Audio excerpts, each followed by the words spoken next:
otros temas. Hablamos esta mañana con la viceministra de Seguridad, Yulisa Villanueva. Doctora, ¿qué tal está? Buenos días.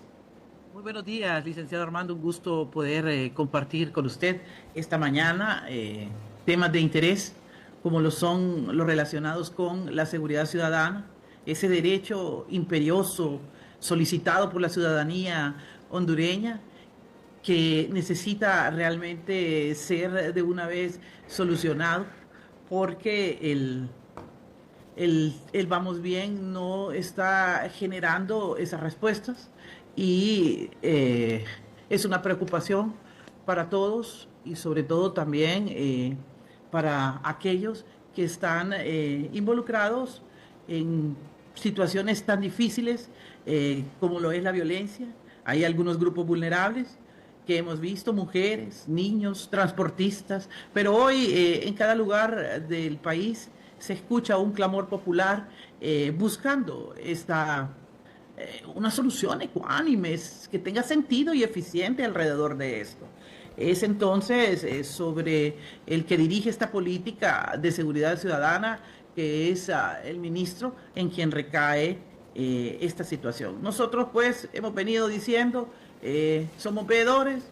Soy la viceministra de Asuntos Policiales. Me interesa que la policía esté realizando bien sus labores. Hay excelentes policías, excelentes investigadores, excelentes policías preventivos. Es una institución que debe de ser fortalecida, pero que lamentablemente también, por el poder que ha tenido y el que tiene, continúa siendo un punto de interés de la criminalidad organizada y es infiltrada fácilmente. Desde luego, no porque los policías, por lo menos oficiales, tengan bajos salarios, no, sino que es más bien porque el poder y el mando quiere cada vez más y desde luego esa depuración sistemática y continua no está funcionando.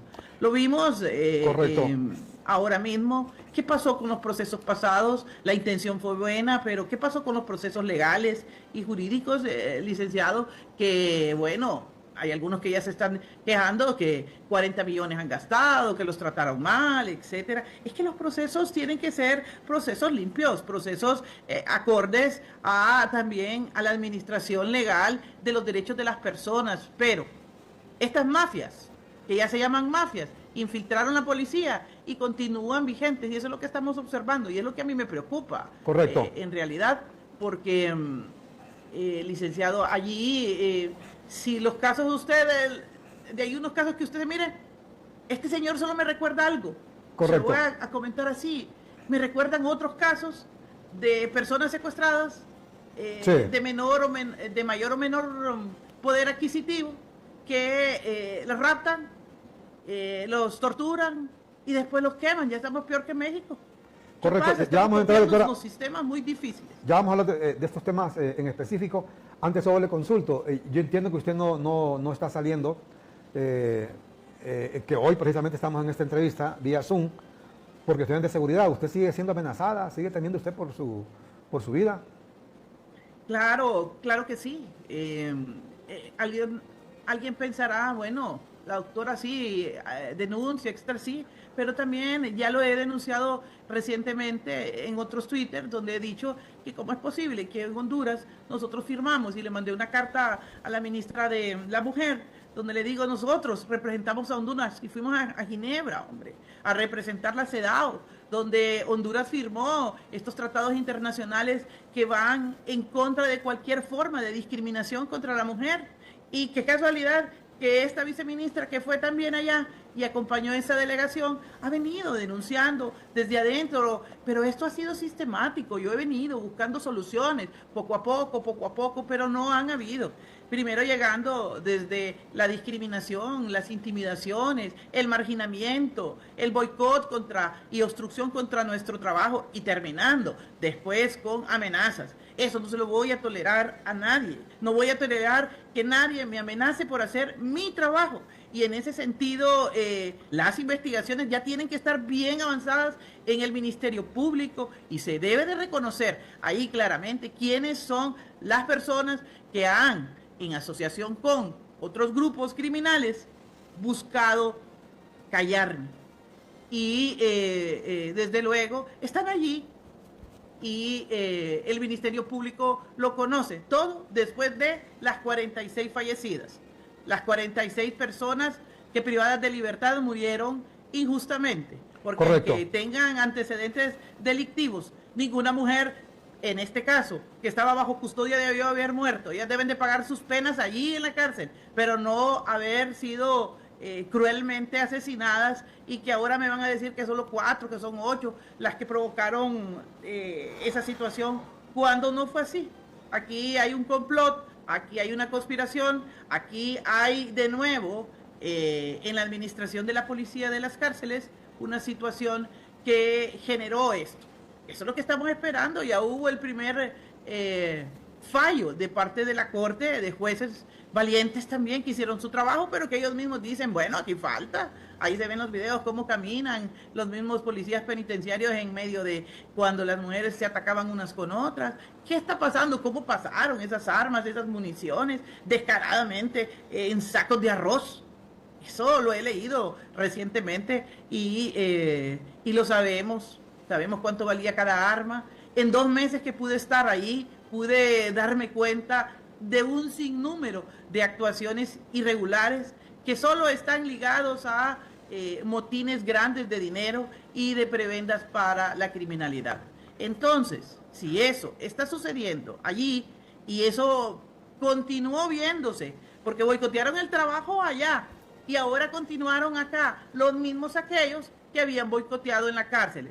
¿Quién era la fuerza operativa de aquella comisión en la cárcel? Pues son los mismos que hoy dirigen la Secretaría de Seguridad. Esos mismos que hemos venido diciendo que no están haciendo las cosas bien. Y no queremos ser injustos ni ser piedra de zapato, licenciado, pero yo creo que mire, llegué con mucha emoción porque yo creo en la prueba científica, creo en la investigación del delito. Y el general Sabión, cuando me dijo que trabajáramos, me dice, doctora, ¿se va a encargar usted de ir a EDPI? Y claro que sí, porque yo tenía muchos sueños de que EDPI fuera otra cosa. Y pensando que podían hacer un match con medicina forense en mis sueños, como investigadora, como profesional relacionada con estas áreas, pues doctora, sufrí más bien el desengaño en 2 meses que no iba a ser así. Doctora, que esas situaciones se iban a detener. Hoy me escucha. El audio. Hoy me escucha. Se viene y se va, parece, licenciado. Problema. Le consultaba, doctora, ¿cómo es que usted cae en desgracia? O sea, ¿de cuándo para acá usted pierde la confianza en usted y comienza a ser marginada? Bueno, desde que sucedió después de la policía, imagínense, después de los hechos de la cárcel, comencé a sufrir realmente descaradamente, y lo voy a decir, burlas, discriminaciones, en la escala de mando es grave. Por ejemplo, ellos le llaman la múrmura, esa múrmura aplicada a mí de alguna manera, y eso no creí, yo pensé que se iba a corregir. Porque esto del tema del mando, yo no es que quiero ser la manda más ahí, licenciado. Lo que yo quiero es que yo soy una mujer y soy la mujer de respeto. Pero aquí la discriminación llegó hasta amenazarme. Y se lo voy a decir, menospreciaron la inteligencia de esta funcionaria, igualmente que mis argumentos para conocer todo lo que hacen se llaman inteligencia policial, inteligencia penitenciaria. Ese recurso se utiliza para otras cosas, y también se las aplico yo a ellos mismos, llegando a descubrir parte de esos boicots que han tenido hasta para amenazarme. Hasta las armas habían distribuido, los grupos que iban a ejecutar atentados, que iban a ser peores que los de Landaverde. No, señores, y hay muchas cosas más que no quiero tocar por este lado, porque sí me sacuden de alguna manera como persona, porque no lo puedo creer que esto esté sucediendo, y como sé de dónde vienen, lo voy a señalar directamente. Y si a mí me pasa algo, a mi familia viene de esa cúpula policial, de allí viene. Por eso quiero que el fiscal lo revise.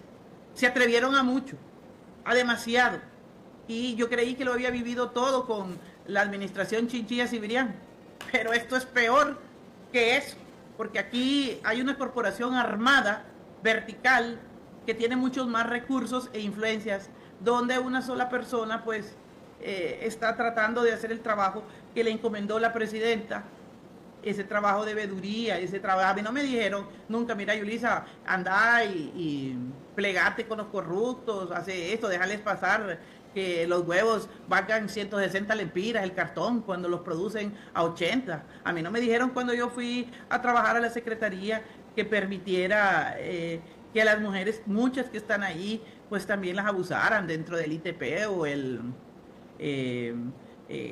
ANAPO. Mire, yo realmente perdí la confianza cuando creí en el caso del barrista, lo voy a decir así, de que obviamente el barrista había cometido irregularidades, fuerte delito frente a la autoridad, pero que simularan e implantaran pruebas también y que después me diera cuenta yo. Yo creí que eso había sido un recibo en aquel momento de arma, de fuego, unos contra otros, el barrista contra los policías cuando lo andaban siguiendo. Pero nunca me imaginé, porque si había una lesión en uno de los policías que decía que lo había recibido, el balazo de parte del barrista en aquel chaleco, de que eso era mentira. Y yo realmente sí he defendido a la policía, porque la policía no torturó al barrista, no le arrancó las uñas, ni la lengua, como habían dicho muchos, sino que habían dado buscando a una persona que había cometido un delito.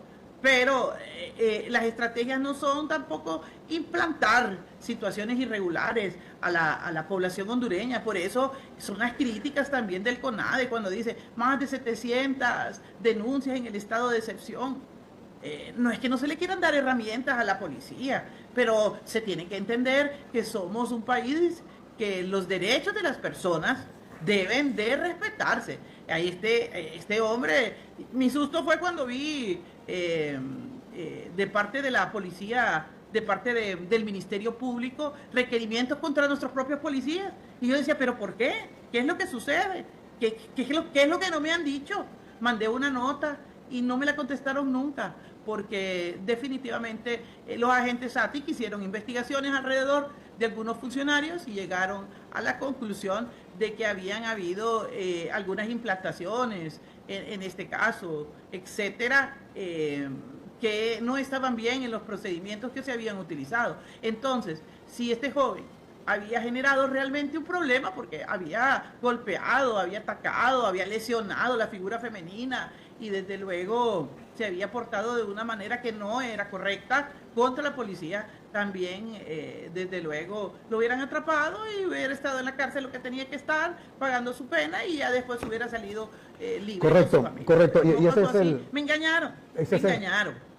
Y eso el general Gustavo lo sabe porque él era director de la policía y yo le mandé una carta que todavía no me respondió, licenciado. Así es que son situaciones, desde ahí yo dije, bueno, me dijo una vez un periodista, doctora, tenga cuidado porque la van a usar.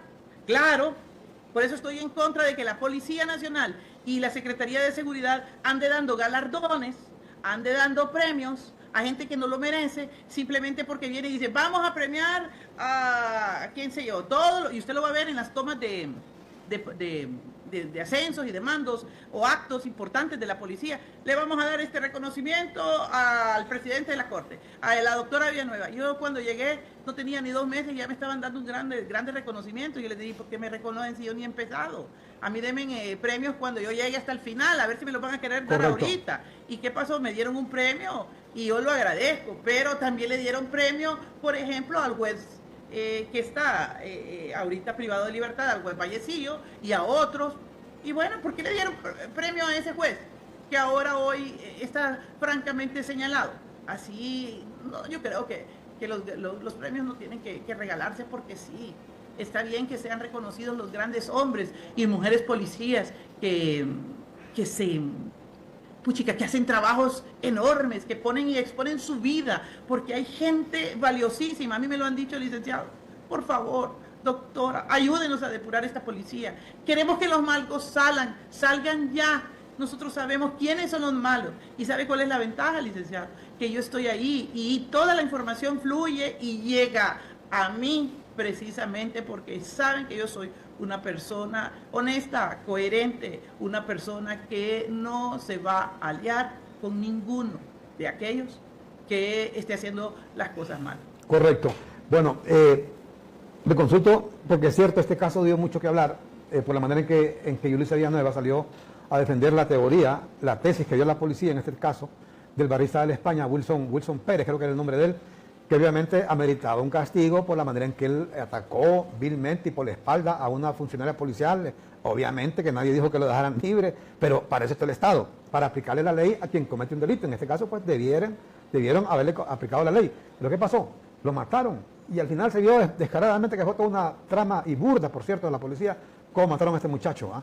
Terrible. Y yo siento que como que de ahí para acá, la policía ha venido actuando. Mire, más temprano comentábamos, señora viceministra, yo recuerdo en el 2011, cuando mataron al hijo de la rectora, que fue la rectora la que inició una lucha para el tema de la depuración policial a raíz de la muerte de su hijo, el 22 de octubre de 2011. Apareció en ese entonces el ministro de Seguridad de ese tiempo, que era el señor Pompeyo Bonilla, y él mismo reconoció y dijo que en la posta de ahí de La Granja, que en la posta de Heredén y no sé qué en otras postas, ahí lo que habían eran bandas de sicarios, de narcos, de robacarros, de traficantes. O sea, ¿qué es lo que no dijo? ¿Cómo es posible que la policía estaba en ese tiempo en eso? Vino el tema de la depuración policial con todos sus problemas que ya todo el mundo conoce. Habrán sacado algunas cuantas buenos, cometieron esos errores, pero también sacaron muchas manzanas podridas. La pregunta que yo le hago es, si la policía de nuevo está otra vez cayendo, retrocediendo, diríamos, a lo que estábamos en el 2011, que lo reconoció el propio ministro de esa época, cuando Honduras, por cierto, llegó al más alto índice de crímenes en el país. Importante, los actores que están. Entonces, se trató, evidentemente, de hacer una depuración sobre estas personas, pero malos procedimientos ahora dicen que legales, les ha permitido su regreso, la reintegración de más de 2.000 personas que han gastado 40 millones, pero el mismo ministro de Seguridad lo sabe.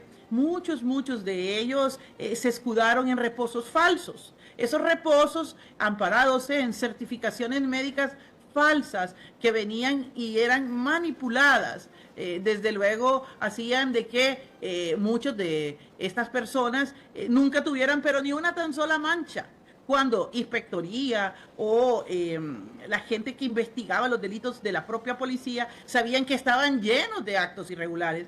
Yo realmente me sorprendí revisando dentro de este ámbito certificaciones médicas que por por ejemplo, un estrés o una enfermedad común les daban hasta 6 meses, 1 año de incapacidad, sencillamente porque era quien y después esas incapacidades se las iban a pasar fuera del país. Esas situaciones realmente son bochornosas porque lo que hacen es encubrir también a muchas personas que ya debían de estar fuera. Entonces, los procesos de depuración también deben de hacerse en el marco de un trabajo integral profesional que no permita realmente las salidas.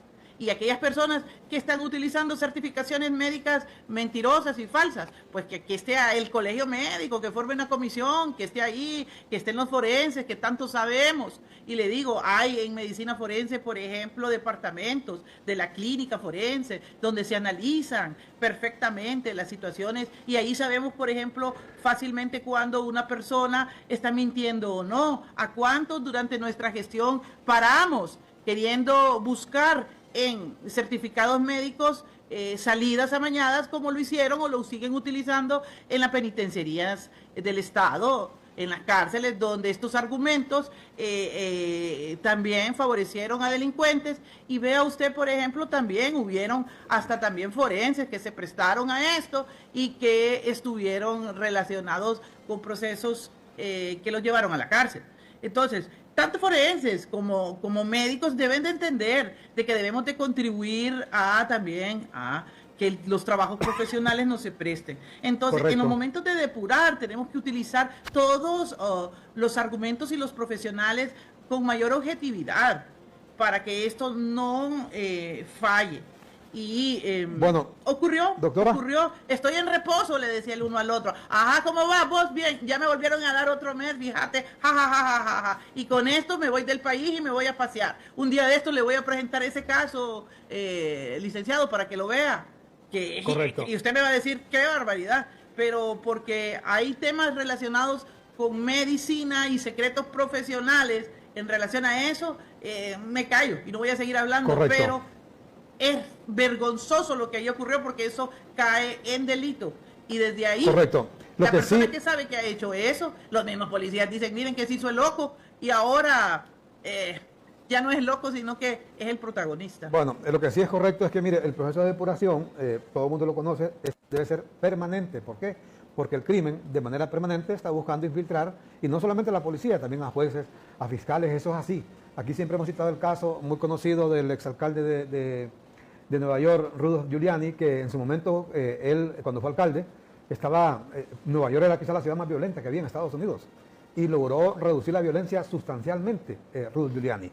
Pero, ¿sabe qué fue lo primerito que hizo? ¿Cuál fue la primera medida que tomó cuando lo nombraron alcalde? Fue justamente depurar la policía, digamos, porque si no sacamos las manzanas podridas, o sea, los que están aquí coludidos con la policía, no vamos a tener éxito. Mire usted, Así por ejemplo, es. este caso, Así es. ya vamos a ahondar más sobre este caso de este comerciante, participando policías ahí, dicen que el abogado que anda huyendo, la seguridad de él son policías. ¿Qué le parece a usted? Antes solo le consulto, doctora, mire, ¿qué piensa de Yulisa Villanueva? Porque usted es, además de viceministra, es mujer. ¿Qué piensa sobre el hecho de que Honduras se ha convertido, hoy por hoy, en el país, en primer lugar, con feminicidios? Es decir, muerte de mujeres en Latinoamérica. Y ocupa, creo que es el 5º lugar a nivel mundial. Estamos hablando de un gobierno de una mujer que dijo, mujeres hondureñas, dijo, en el estadio, no les voy a fallar. El sistema tan corrupto que los mismos que en el pasado habían manejado las cárceles, que eran los militares, que tampoco es que habían sido manejos extraordinarios, retomaban la militarización de las cárceles.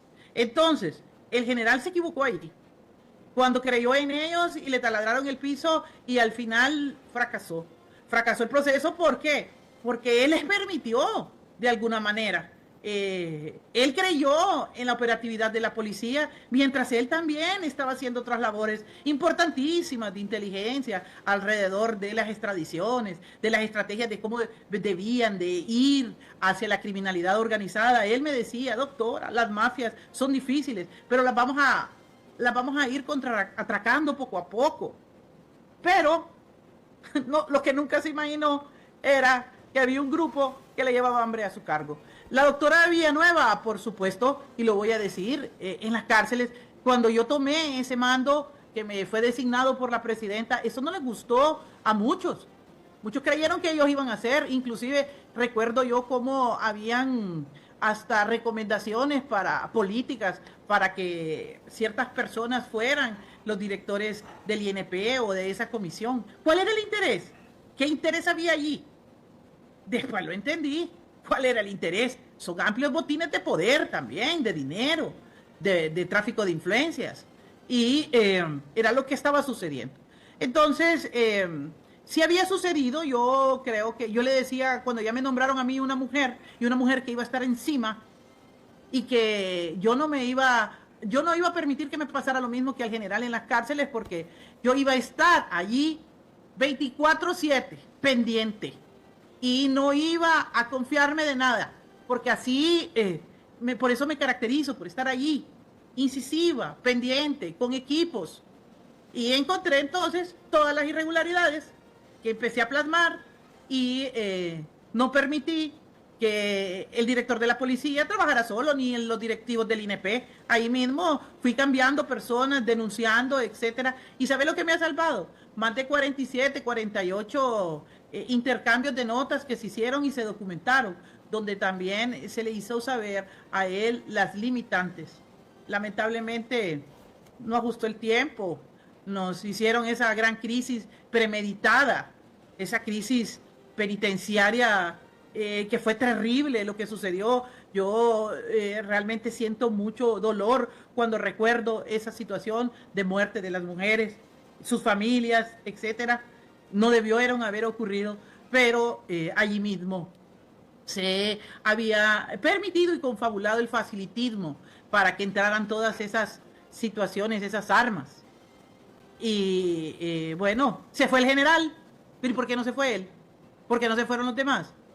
Siempre lo dije, lo critiqué. Y si querían que yo me fuera, pues yo me fui también. Yo me quedé como subsecretaria de seguridad porque mi pregunta fue, ¿y qué fue lo que yo hice mal? Si a mí no me quisieron apoyar. ¿Qué fue lo que yo hice mal cuando yo les di a conocer todas estas irregularidades que estaban pasando y sabíamos que nos iban a atacar por aquí? Correcto. Por eso critiqué, licenciado.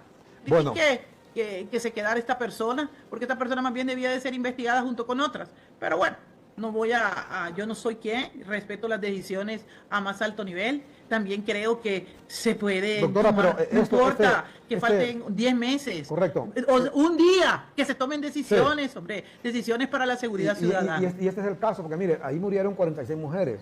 Hace unas semanas estaban ahí acusando a las presuntas responsables de esto, a unas pandilleras, así las identificaron, de la Mara 18. Ajá, pero ellas supuestamente son las ejecutoras. Pero lo que se ha dicho, los que metieron las armas, inclusive en vehículos de Banasupro, que se pagaron para meter esas armas y todo lo demás. O sea, ahí están con nombre y apellido, se sabe quiénes son. Están los informes.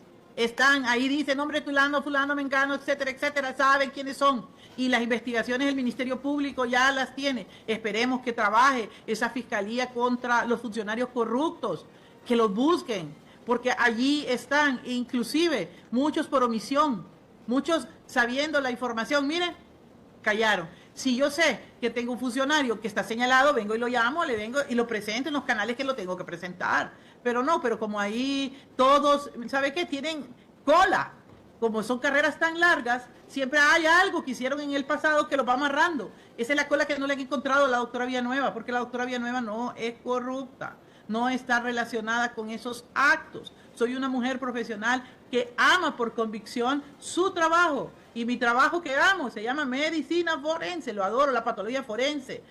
Amo la investigación del delito. Creo que podemos hacer mucho. Y ¿por qué se me priva y se me saca de aquellos lugares?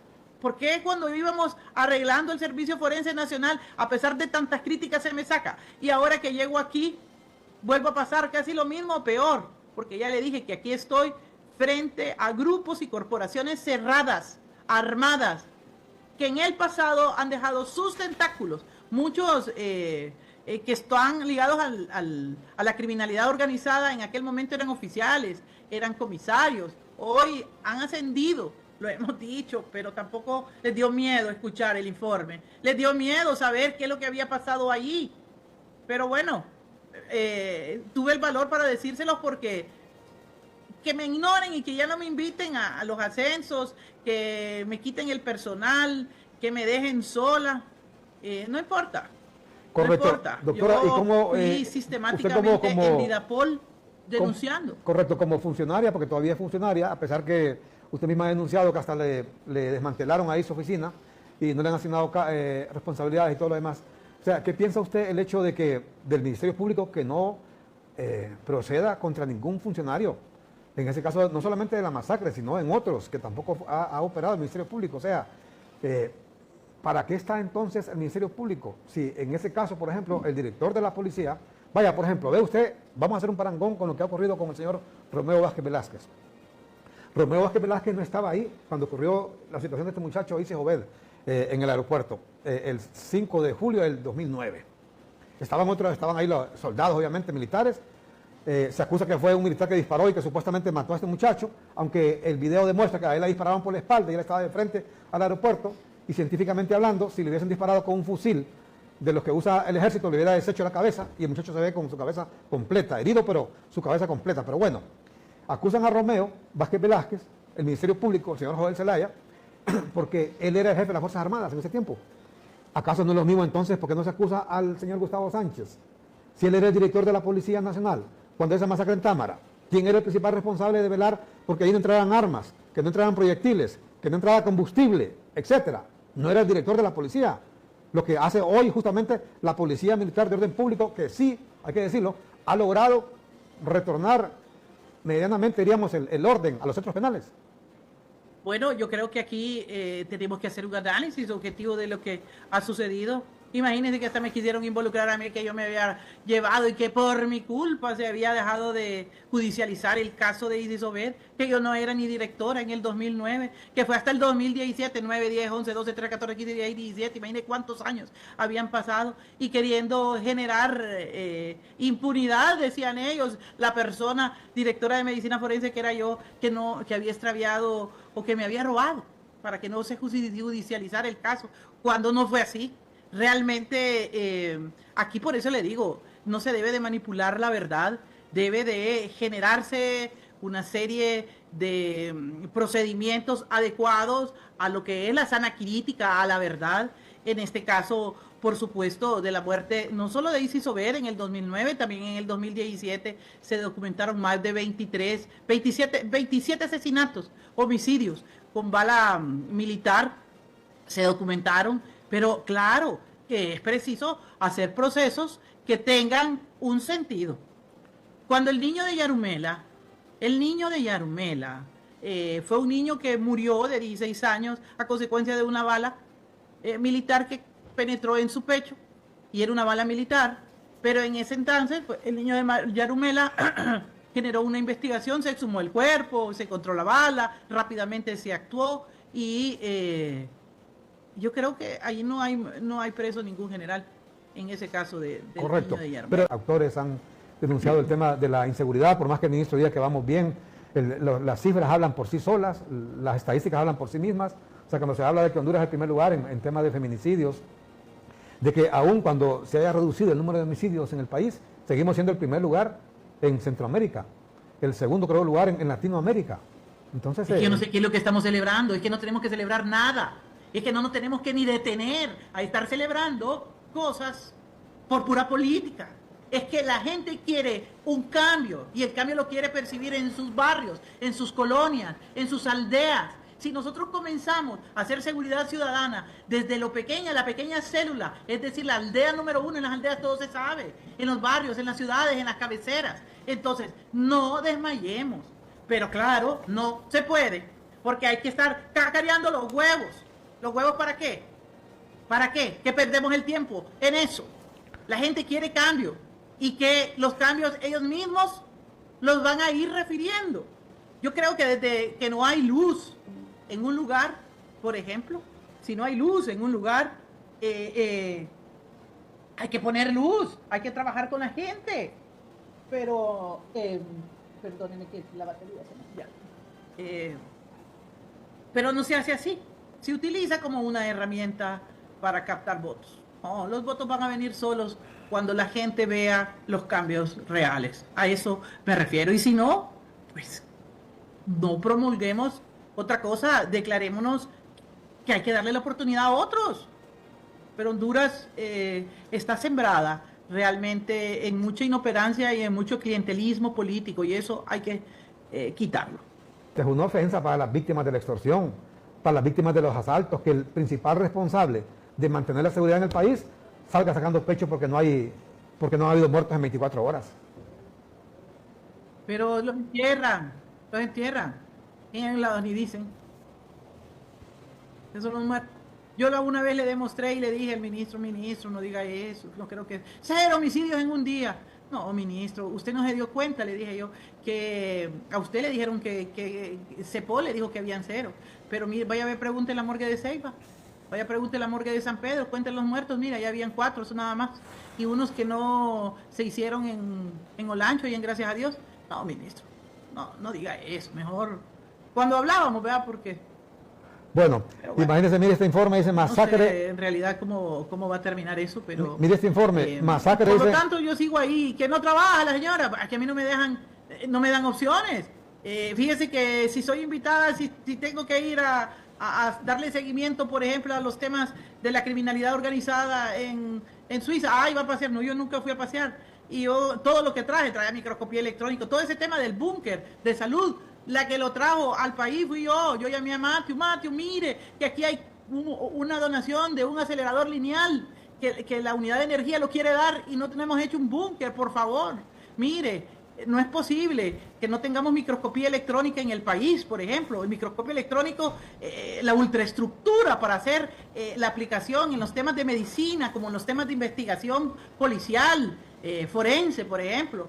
La unidad, el Instituto de Energía le dio a la policía y lo trajimos para cambiar las técnicas, ya no solo hacer la técnica de absorción atómica, que es una técnica para búsqueda de pólvora, que es tan importante, porque el arma de fuego es uno de los instrumentos con los que se utiliza para matar en Honduras en un mayor porcentaje, 70%. Trajimos ese microscopio, nos lo donó el Instituto de Energía, y solo es, y les mandé una nota para preguntar, lo instalamos en la DPI, y les pregunto, ¿cómo van esos avances? Y ahora se ha cambiado la técnica, y no, nunca lo han usado. ¿Por qué? La Universidad de Honduras, vuelvo y lo insisto, allí mismo no tenía ni un microscopio ni salud. Le pedí yo a la gente en Viena que por favor, ¿por qué no la vemos contenta, viceministra? Me dijeron. ¿Cómo me van a ver contenta? Le digo, si solo vamos a tener un microscopio electrónico para la policía y no para educación y salud, donde las enfermedades renales y las enfermedades neurológicas, las biopsias de músculo, las biopsias no se están complementando con esto. La gente solo teórica sabe la cosa. Ahí nos dieron el microscopio electrónico, lo tengo en la oficina porque la universidad no lo quiere recibir, la universidad no se lo quiere dar a la Facultad de Medicina, donde yo lo traje, donde perfectamente encaja, porque no hay, ni en salud. No, ellos lo quieren en el departamento de física. Correcto. Así dijo Odir un Hernández, funcionario colombiano que donó las calcetas que eran unas calcetas especiales para los... Claro, ellos quieren que les compre. Yo les dije, ustedes quieren que les compremos unos calcetines especiales para los policías que están de pie. Pero hay que probarlos, pues. Deme unos 5,000 a ver si funcionan. Yo soy médico y voy a ver si esa nanotecnología funciona en esas calcetas. Y el hombre donó las calcetas. Y mire, me terminó llamando a mí todos los días porque el ministro no quiso, parece que yo no sé, nunca le puso atención. Ese tema no me interesa, dijo. Entonces el señor me llamó a mí para que probara las calcetas y sabe que yo soy médico. Entonces le digo, mire, yo antes de comprar, que yo no tengo nada para incidir, porque yo le voy a decir, yo no tengo nada que ver con ese presupuesto, y si tuviera mi presupuesto, que apenas creo que era 1,5 millones de lempiras para mi subsecretaría, que nunca se me ha dado, ni la mitad de un peso, pues podríamos ver si se le compra. Pero dónelos, le dije yo, y los vamos a sacar. Ni me dieron la oportunidad para sacarlo de la aduana, hombre. ¿Cómo iba a pagar yo los dineros? Le pedía yo a Fausto, y Fausto me estaba ayudando para que se dispensara. Pero se ocupaban las firmas del ministro para las famosas calcetas. Pena me da a mí con ese empresario colombiano chileno, que no pudimos probar si esas calcetas funcionaban o no. Parece que las calcetas, la primera muestra, se la dieron pero a los de alto rango, que eran los que tenían las calcetas. Yo les decía, no, las enfermedades de los pies están en los muchachos que están parados allí todos los días, que hacen actividades operativas. Con eso vamos a traer los podólogos y vamos a hacer el antes y el después de las calcetas. Todo un estudio quería hacer yo con esas famosas calcetas, a ver si... Porque esas calcetas ya habían sido probadas en Colombia, en ejércitos como el salvadoreño, en Estados Unidos, pues vamos a utilizarlas para nosotros y se quedan las famosas calcetas. Correcto, bueno. Las calcetas. Eso es lo que dice... Mire, llamar al señor y ver es cierto que es cierto lo que le estoy diciendo. Qué terrible, a mí, ¿cómo terminamos con eso? Ni una donación que se pueda adquirir. ¿Sabe por qué es eso? Porque no quieren donaciones, porque lo que quieren es comprar. ¿Comprar por qué? Porque en la compra va ahí, usted sabe que va. Fíjese, por ejemplo, esta ministra que está de salud ahorita, la nombraron a ella también. Mire, no podía ella ni con la Secretaría de Salud. Ella misma dijo que el hospital de escuela es un caos, que es corrupción, no sé cuánto. Ajá. No puede ni arreglar el tema del hospital de escuela. Y la nombran de la interventora del Seguro Social. ¿Sabe por qué? Inmediatamente que la nombran, a la siguiente semana anuncia la compra de 800 millones en ¿qué se dijo? En insumos para los seguros sociales. ¿Cómo lo van a hacer? Compras directas. Por eso la mandan ahí, ¿verdad? Porque con ella tienen toda la confianza de hacer las compras directas. No les importa si ella tenga la capacidad ni siquiera de manejar la Secretaría de Salud, sino ahora va a manejar el Seguro Social. Entonces es terrible, ¿verdad? Terrible la situación. Gracias, doctora. Por cierto, ese acelerador lineal que anunció el ministro, que iba a estar listo para inaugurarse, creo que fue en noviembre del año antepasado. Sigue, le cuento. Sigue el 2022, imagínate usted. Le cuento que ahí sigue sin terminar. Ahí siguen solamente las columnas levantadas del acelerador lineal, que es una donación. Y lo único que le piden a Honduras que construye el búnker y no podemos hacer ni eso. Usted podrá creer. Qué terrible. Y se iba a perder la donación y le decían, no, si vamos a hacer el búnker, no lo vamos a hacer. Más bien, bueno, pero ya esos son temas de salud. Claro. Pero ¿sabe qué pasa? Yo como médico, porque antes de todo también soy médico y me interesa. Mi trabajo en los hospitales fue muy bueno como patóloga, cuando no me dedicaba a los temas de investigación del delito. Así me dijo el doctor Cardona, no, doctora, no me vaya para allí, no me vaya para allí, le va a ir mal, porque la corrupción es enorme. El doctor Cardona ya murió, el de los primeros patólogos de Honduras, fundadores. Quédese con nosotros trabajando. No, doctor, que la patología forense, que uy. Ay, doctor Cardona, donde esté, todavía tengo esperanzas de que un día cambie este país. Bueno, muchísimas gracias, doctora. Esperamos que usted entonces siga en el cargo, pero sin ninguna función, ¿verdad?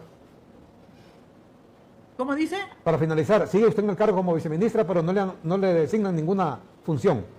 No, las funciones están ahí, ya existen en la ley, y a eso me atribuyo yo. Ahí están las funciones en la ley, y les guste o no, sigo siendo la viceministra de Seguridad. Voy a denunciar siempre todas estas formas de discriminación a que estoy sometida. Espero que la ministra Doris escuche este programa también y actúe como ministra de la Mujer para que me ayude, para que esto se resuelva y que se restablezcan, aunque sean los últimos meses de gobierno, las condiciones para que mi mandato no sea obstruido, o si no, pues igualmente las decisiones las tiene la presidenta, a la que yo respeto, y ella sabrá por qué me tiene de esta forma. Muchísimas gracias, doctora. Gracias.